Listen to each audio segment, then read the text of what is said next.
How I discipline myself to become rich.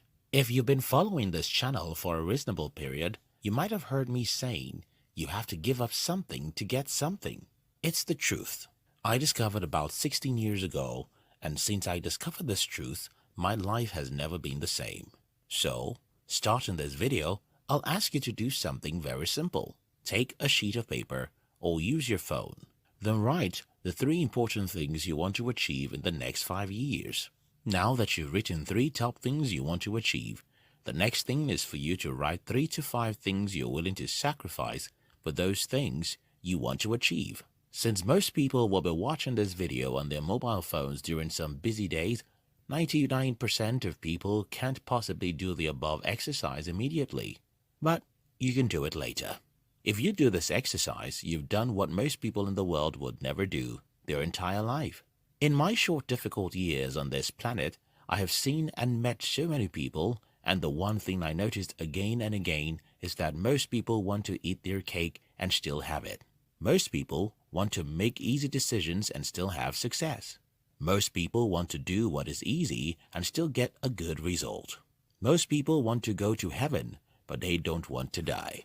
Now, look at the seed of any plant. We need those seeds to grow and reproduce hundreds of their kind. But what do we do to achieve that? We bury the seed and let the seed die. It's only when the seed dies that it can germinate and produce in multiple fold. It's only when you die you can live, grow, and reproduce. It's only when you die to pleasure you can have the real pleasure. It's only when you die to the entertainment that you'll have real entertainment. It's only when you die today you can have tomorrow. My journey of self-discipline. The first time I knew what self-discipline meant and the reward it brings was when I was about 15 years.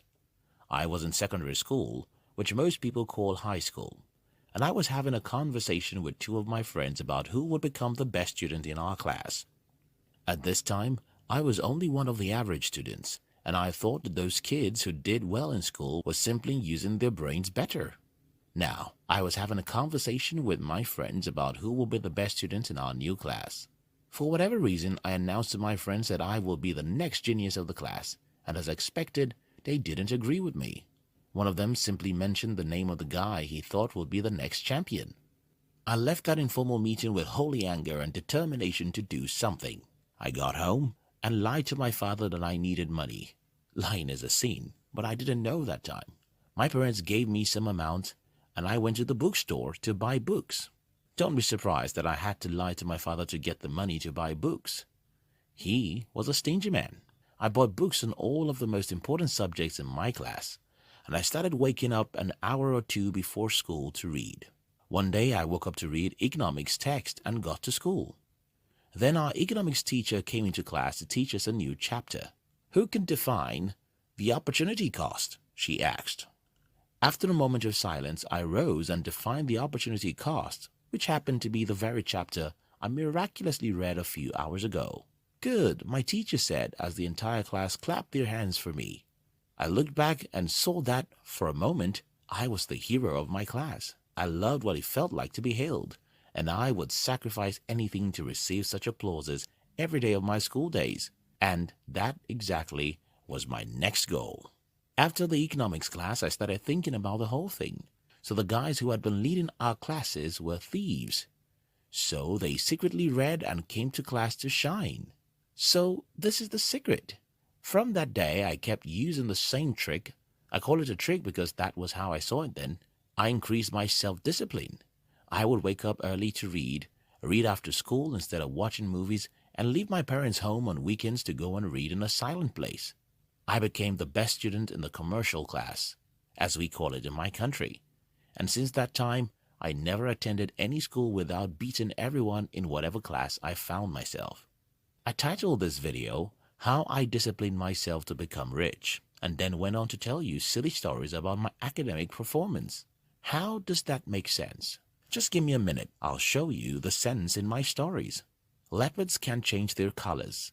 And not just leopards. Most animals can't. People don't change, and when they change, they still don't easily change. Success and failure are habits, and like most habits, it's highly addictive. Because success or failure is a habit, people who know how to successfully continue to succeed, while people who don't know how to successfully continue failing. After I experimented and saw how I rose from the average student in school to become an academic hero everywhere I go, I simply duplicated the same formula for my financial life, and the formula goes like: know what you want, specifically identify what you have to sacrifice for what you want, and be willing to make those sacrifices. The above was the formula that made me the best student in school, and it's the same formula that made me rich. Planning my financial future as a young adult, I knew what I wanted. I wanted to have enough money to stop worrying about money. I don't care about becoming a billionaire or even a millionaire.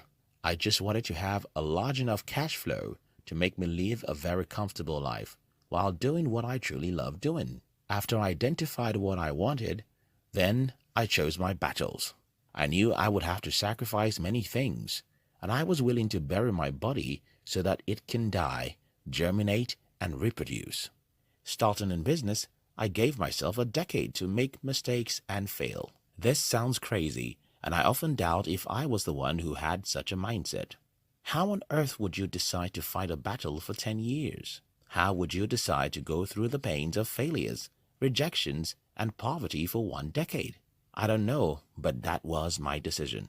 I decided to read every book I could find, take every difficult decision and action I could, and discipline myself as much as I can. Most people think that they are weak and can't do difficult things, but that's not true. The reason why you think you can't do difficult things is that you lack the motivation to do difficult